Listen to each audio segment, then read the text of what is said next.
Hi, I'm Rockman, and I want to introduce you to a new biblical series that we're doing. It's called the Hebraic Letters, the Aleph Code. The Aleph Code is going to take us through every portion of time. Do you know that God wrote the end from the beginning? I've got two witnesses in front of me here, and they both agree. One is the Brit Chadashah, the New Testament, and the other is the portion of the Tanakh, what you call the Old Testament. Do you know that there's things written in the Gospels that are only understood in light of the Hebraic letters?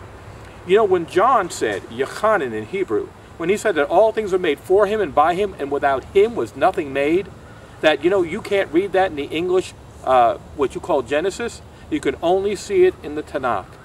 But let me introduce you to some things that we'll be bringing up very, very soon. The Hebrew letters, codes 1 and 2.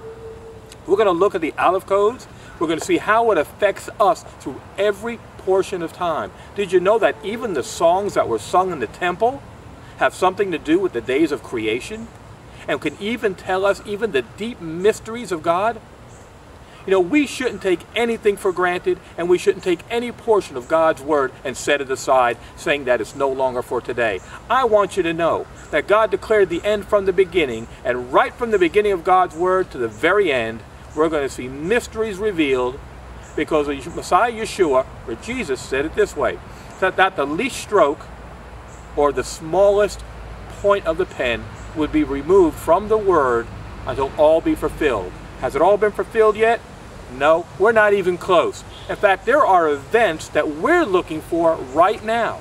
And you know where you're going to find these events? You're going to find them in the book of Thessalonians. You'll find them in the book of Revelation, but you'll also find them in the book of Bereshit, Genesis. You know, God declared the end from the beginning, and we need to take a better look at what God has written, even by his ancient people, the Hebrews, so that we can learn and foster a better relationship with him today. You know, no one has seen the Father but the Son, and those that he has chosen to show him to. So join me, if you will, Rockman, as we study the ancient Hebrew letters in the Tanakh and in the Brit Chadashah, the two witnesses, the Word of God. Shalom, shalom for now. Bye-bye.